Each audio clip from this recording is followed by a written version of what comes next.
जब मुझे याद है, मैं आउटडोर रन पर जाया करता था। गर्मियों का मौसम था। एक रात शाम के 6 बजे करीब मैंने अभी भी हल्का खाना खाया था और हमेशा की तरह दौड़ने का फैसला किया। मैं हमेशा पड़ोस के एक ही रास्ते पर लगभग आधा मील तक फुटपाथ पर दौड़ता हूँ, फिर जंगल में पहुँचता हूँ जहाँ मैं दौड़ता हूँ और 2 मील।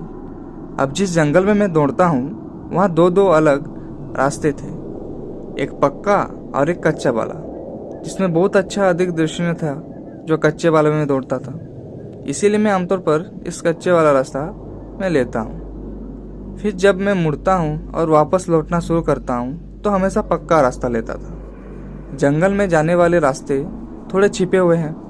मुझे नहीं लगता कि बहुत से लोग उनके बारे में जानते, इसीलिए वे आमतौर पर इतने व्यस्त नहीं होते हैं। ये वास्तव में मेरे लिए दुर्लभ है, दौड़ते समय किसी दूसरे व्यक्ति को देखना, और निश्चित रूप से कभी कभी मैं कुत्ते को टहलाते हुए कुछ लोगों से मिलना या कुछ और।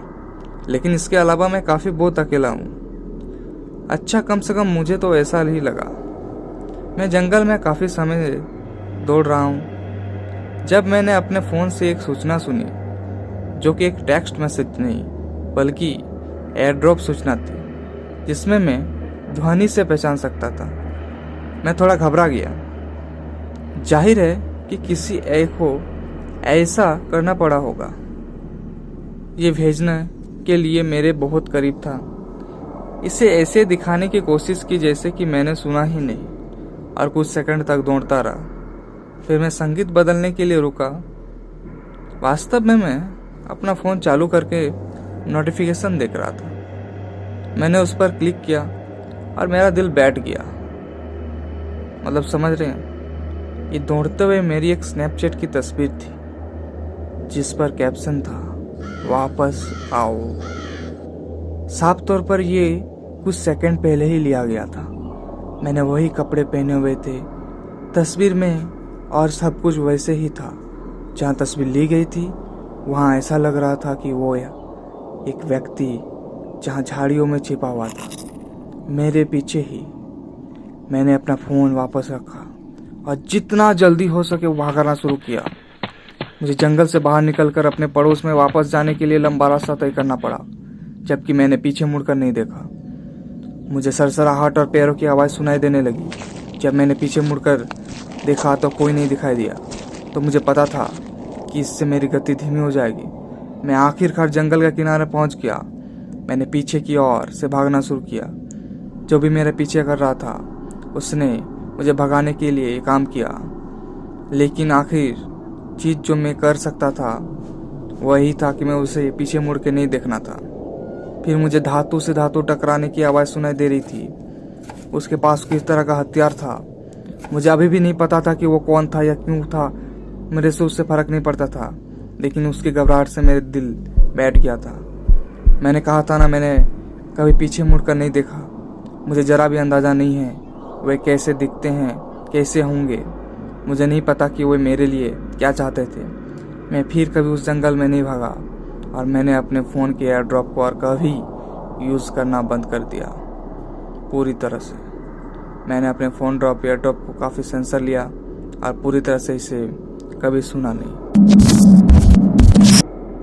मेरे जीजार में एक सड़क पर देश भर में यात्रा कर रहे थे। हम न्यू मैक्सिको में एक सुंदर रास्ते पर गाड़ी चला रहे थे। मैं एक विश्राम स्थल की बात कर रहा था मेरे जीजा को, जो कि हर 100 मील पर लगभग एक गैस स्टेशन रहता है। उनमें से एक सॉलिडरी है और कोई दूसरा नहीं था आसपास। बड़ी बड़ी इमारतें नज़र आ रही थी। इस समय तक अंधेरा हो चुका था। हम बारी बारी से 4 घंटे गाड़ी चला रहे थे। शिफ्ट लगभग 1 या 2 बजे तक चलती थी। फिर हम सोने के लिए एक विश्राम स्थल पर रुकते थे। आधी रात से थोड़ा ज़्यादा हो चुका था और आराम के साथ रुकना बहुत ही दुर्लभ था। हम दोनों रात के लिए अगले स्थान पर रुकने के लिए सहमत हुए। हमने देखा 1 और घंटा बीत गया। जब हमने आखिरकार एक आदमी को देखा, हम बाहर निकल गए, और निश्चित रूप से वहाँ एक सामान्य बीच का विश्राम स्थान था, जो कि हमारे लिए बहुत ही अच्छी जगह था रुकने के लिए। सामने एक और कार खड़ी थी, दरवाजे के किनारे हमारे पास ही। हम बाथरूम जाने के लिए बाहर निकले, और हम में से प्रत्येक ने डबल दरवाजे तक कदम रखा। जब हमने दरवाजे के हैंडल को पकड़ा तब दरवाजे बंद थे। हम लोग जोर से कोशिश की लेकिन दरवाजे नहीं खोल रहे थे। मैंने मुड़कर देखा कि कोई संकेत था जो ये बता रहा था कि मैं ऐसा क्यों कह रहा हूँ। अंदर लाइटें जल रही थी लेकिन ऐसा नहीं लग रहा था कि कोई अंदर बैठा बंदा। मैंने अपने हाथों को दरवाजे की तरफ मुड़ा और अंदर का और निरीक्षण किया। तभी मैंने इसे देखा। पीछे की ओर एक कोठरी के दरवाजे पर चमकीले लाल रंग का छींटा था। मुझे लगता है कि ये कोठरी का दरवाज़ा था। मुझे अचानक एहसास हुआ कि मैं खून की एक बड़ी धार को देख रहा था। सिर्फ रंग से ही बता सकता था मैं कि ये कितना सूखा या गीला था, बल्कि ये पूरी सूखा था। मैं स्तब्ध रह गया।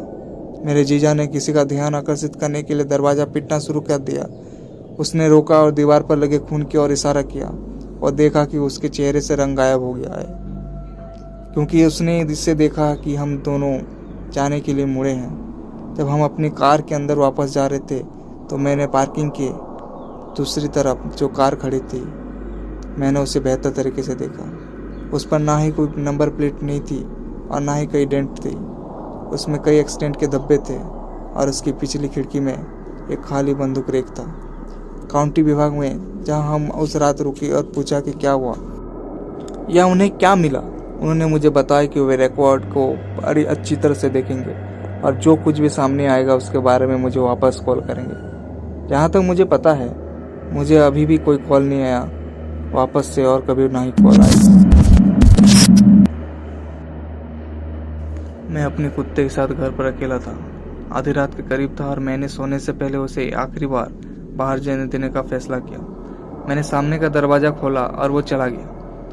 रात में बाहर वो भागता रहा और खेलता रहा। फिर मैंने उसे बंद करके ताला लगा दिया बाहर से और मैं सोने के लिए तैयार होने चला गया। ये बहुत ही सामान्य बात थी। बाथरूम का इस्तेमाल करने के बाद वो आमतौर पर इधर उधर टहलता रहता था।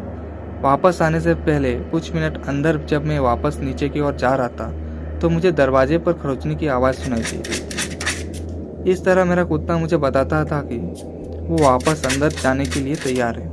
इसीलिए मैंने दरवाज़ा खोलने के लिए आगे बढ़ा। मुझे नहीं पता क्यों, लेकिन जब से मैं छोटा था तब से मुझे हमेशा दरवाज़ा खोलने से पहले लोगों को देखने की आदत रही है। दरवाज़ा खोलने से पहले जैसे कि परिस्थिति कोई भी हो, दरवाज़ा बिना 100% जाने ही नहीं खोल सकता। कौन है कौन नहीं क्या पता। मैं ऐसा करता हूँ और अपने कुत्ते को देखने के बजाय मेरे दरवाजे के सामने एक आदमी को देखता हूँ जो अपना सिर नीचे करके दरवाजे के हैंडल को बहुत ध्यान से देखता है। मेरी आंखें अभी भी उस आदमी पर टिकी हुई थी। फिर मैंने फिर से खरोंचने की आवाज़ सुनाई दी। इस बार मेरा कुत्ता नहीं बल्कि वो आदमी था। मैं उसके हाथ देख सकता था। दरवाजे के सामने ऊपर नीचे हिल रहा था। वो मेरा कुत्ता होने का नाटक कर रहा था। दरवाज़ा खोलने के लिए मैं अपने कुत्ते की सुरक्षा के लिए चिंतित था। मैं पुलिस को फ़ोन करना चाहता था, लेकिन मैंने नहीं सोचा कि वो मुझे गंभीरता से लेंगे। मेरा कुत्ता इतना बड़ा नहीं है, वो वास्तव में बहुत छोटा है, लेकिन उसकी आवाज़ बहुत ही गहरी है, जो इस तथ्य के लिए साथ मिश्रित है कि ये अंधेरा था और वो व्यक्ति संभव मेरे कुत्ते को नहीं देख सकता था, जो उसे चौंका देने के लिए पर्याप्त था। मेरा कुत्ता सामने वाला आया उसके पास और उसे चमका के उसे वहां से भगाया। दरवाजे पर अपनी जगह पर वापस आ गया, जिसे मैंने जल्दी से खोला और उसे वापस अंदर आने दिया। ऐसा हुआ काफ़ी समय हो गया था और तब से मैं एक नए घर में रहने लगा हूँ। मैंने पुलिस पे रिपोर्ट दर्ज करवाई, लेकिन वे कोई संदिग्ध व्यक्ति नहीं खोज पाए।